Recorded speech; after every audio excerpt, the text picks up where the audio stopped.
Assalamualaikum warahmatullahi wabarakatuh. Perkenalkan saya Zon Trisman, calon guru penggerak Angkatan ke-7 Kota Tanjung Pinang, Kepulauan Riau, dengan fasilitator Ibu Dr. Milyanti Ibrahim. Pada kesempatan kali ini, saya ingin berbagi dan memaparkan pikiran filosofis Ki Hajar Dewantara dalam bentuk infografis yang dikemas dalam tugas demonstrasi konstekstual dilakukan di SMK Negeri 2 Tanjung Pinang. Karena Tanjung Pinang adalah salah satu kota yang berbasiskan dengan pantun, maka saya juga akan berpantun. Kayu jati tak akan retak bila tak terpercik air hujan.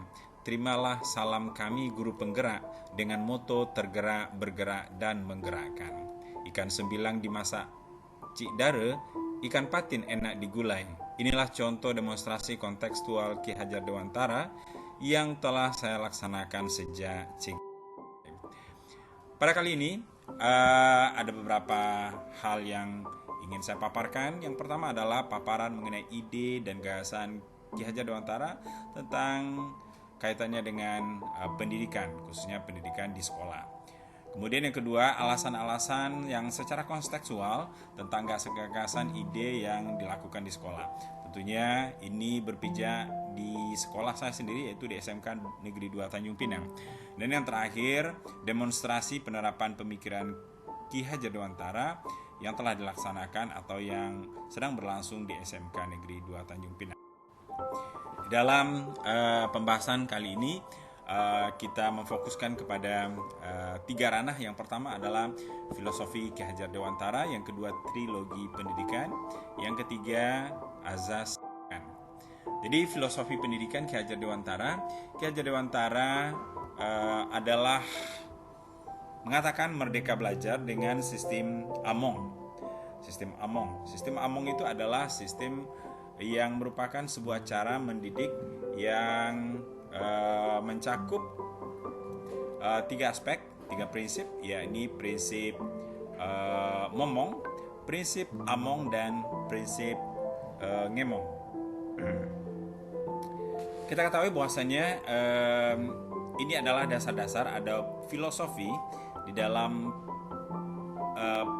perkembangan atau menuju pendidikan yang maju ke depan. Ya, ini berprinsip Momong, berarti ini adalah sebuah hasrat dalam merawat dengan tulus dan penuh kasih sayang. Jadi sebagai seorang guru, kita harus menanamkan niat di dalam hati bahwasanya apapun yang kita lakukan harus dengan niat tulus, dan kita berlakukan siswa itu sebagai anak kita sendiri, sehingga ada penuh rasa kasih sayang di dalam menuntun mereka menggapai cita-cita mereka. Yang kedua adalah prinsip Among. Prinsip Among adalah memberikan contoh tentang baik buruk tanpa harus menggunakan paksaan kepada anak. Jadi di dalam hal ini bukan berarti ada kebablasan anak bisa memilih yang buruk, tetapi tidak seperti itu adanya. Jadi kita memberikan rambu-rambu kepada anak-anak. Ini adalah sesuatu yang baik, ini sesuatu yang buruk. Dan sesuatu yang buruk itu apabila dilakukan akan berefek seperti ini, seperti ini. Ini adalah bentuk keamongnya guru tentang bagaimana seorang guru memberikan arahan-arahan kepada siswa. Dan yang ketiga, sistem Ngemong. Sistem Ngemong itu adalah proses untuk mengamati, merawat, menjaga agar anak mampu mengembangkan dirinya, bertanggung jawab, disiplin berdasarkan nilai-nilai yang berlaku. Maka di dalam prinsip Ngemong ini, seorang guru hanya merawat, karena kita tahu bahwasanya seorang anak dia sudah dibekali dengan kompetensi sejak dari lahir, dan tentu saja di dalam keluarga mereka sudah mendapatkan bekal seperti apa mereka tentang bakat, keinginan, dan segala sesuatu dari mereka, sehingga mereka di dalam setelah masuk ke dunia sekolah, maka inilah yang akan kita rawat, kita jaga supaya bakat dan minat mereka itu semakin lama semakin berkembang. Kemudian ada 5 azas pendidikan, yaitu yang pertama adalah azas kemanusiaan. Azas kemanusiaan ini maksudnya adalah bagaimana sistem pendidikan itu, azas pendidikan itu kita harus memanusiakan manusia. Karena dengan adanya memanusiakan manusia, maka terciptalah sebuah environment, chemistry, di mana siswa merasa dihargai. Yang kedua, azas kemerdekaan. Azas kemerdekaan itu adalah azas di mana siswa merdeka untuk belajar. Merdeka bukan berarti kebablasan untuk melakukan apa saja, tapi merdeka di dalam hal sebuah koridor yang kita berikan. Di awal pelajaran kita berikan beberapa aturan-aturan umum, aturan kesepakatan secara bersama, dan kita atau siswa juga harus mentaati aturan yang sama. Jadi merdeka di dalam sebuah bingkai yang telah tersusun sedemikian rupa. Kemudian kodrat zaman dan kodrat alam.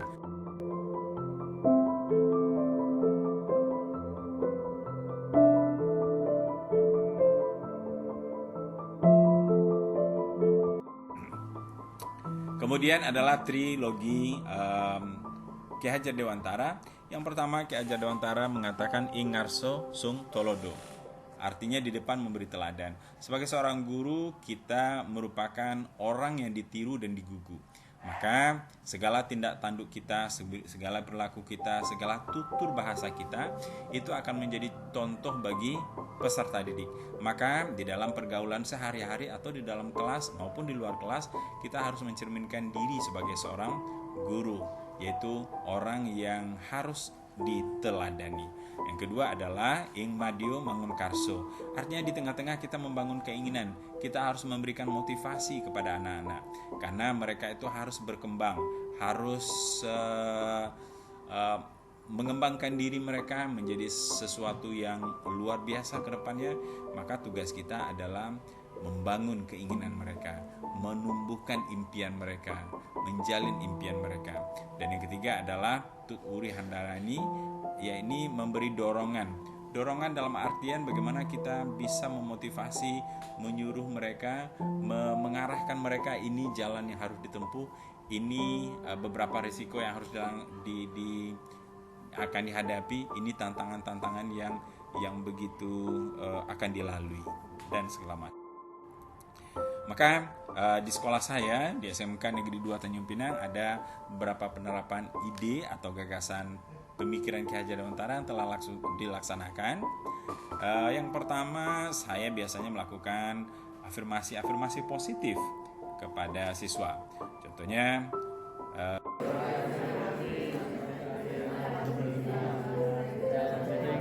ya, lakukan tappingnya. Saya harus bisa berbahasa Inggris. Saya harus bisa berbahasa Inggris. Oke. Selanjutnya, menurut Ki Hajar Dewantara, bermain merupakan kodrat anak. Jadi sesuai juga dengan prinsip pendidikan tadi, yaitu kodrat manusia, kodrat anak itu adalah kodrat zamannya, kodrat alam dan kodrat zaman. Maka kodrat zamannya anak atau kodrat alamnya mereka suka bermain, karena permainan merupakan sarana belajar, dan bermain sambil belajar atau belajar sambil main adalah sebuah metode yang mengantarkan peserta didik kepada kodrat mereka sebagai seorang anak.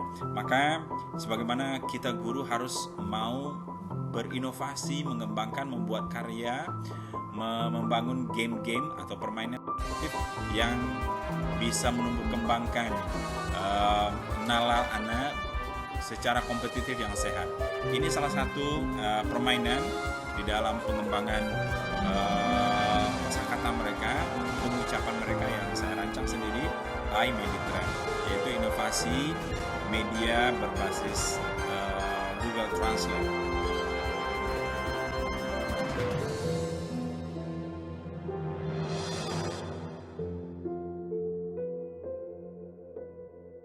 Dalam game ini ada beberapa hal yang akan diuji.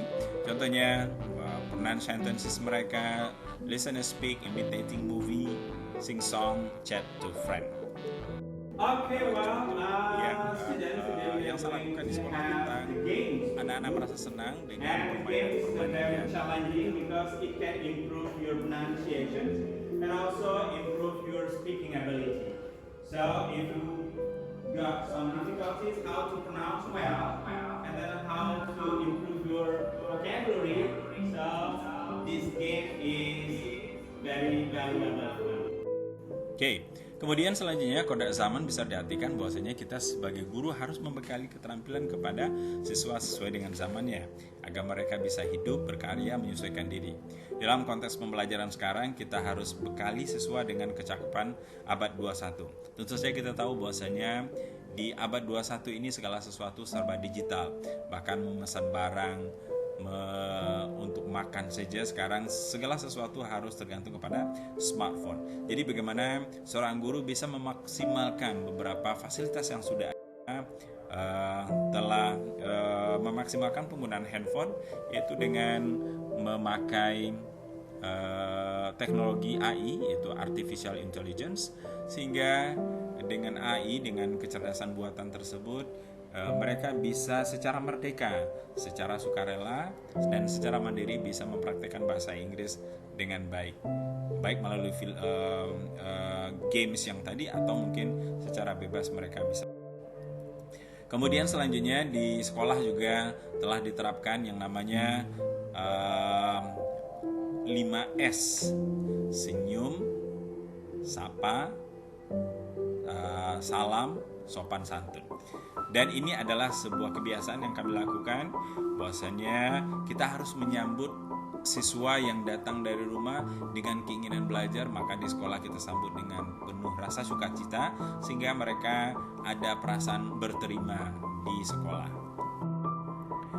Kemudian alasan-alasan kontekstual mengenai penerapan ide dan gagasan Ki Hajar Dewantara.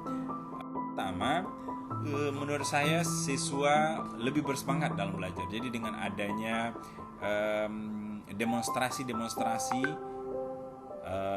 yang kita ambil dari pemikiran-pemikiran dan ide-ide dari Ki Hajar Dewantara, maka siswa menjadi bersemangat dalam belajar. Kemudian siswa dapat menerapkan dan melatih secara mandiri penerapan teknologi yang disampaikan oleh seorang guru.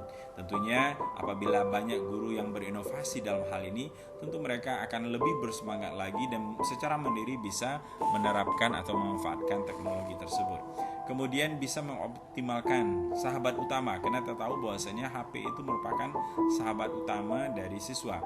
Jadi bagaimana kita mengoptimalkan penggunaan smartphone atau HP itu sendiri dalam dunia pembelajaran. Dan yang ketiga adalah terciptanya pembelajaran yang merdeka dan yang terbimbing. Kemudian tantangan dan solusi penerapan pemikiran KHD sesuai dengan konteks kelas di tempat saya adalah mungkin belum semua guru memanfaatkan kemajuan teknologi dan pembelajaran, sehingga memungkinkan adanya gap antara guru yang melek teknologi dengan yang tidak. Tapi tentu saja dengan adanya kita komunitas di sekolah, komunitas penggerak, komunitas seperti MGMP, maka kita saling berkolaborasi antara satu guru dengan yang lain. Mereka melakukan sebuah modifikasi atau melakukan diamati, ditiru dan dimodifikasi beberapa penemuan-penemuan atau inovasi-inovasi dalam pembelajaran. Kemudian menciptakan variasi pembelajaran atau permainan yang baik agar siswa menjadi bahagia. Inilah tantangan-tantangan yang kita hadapi. Terima kasih. Assalamualaikum warahmatullahi wabarakatuh.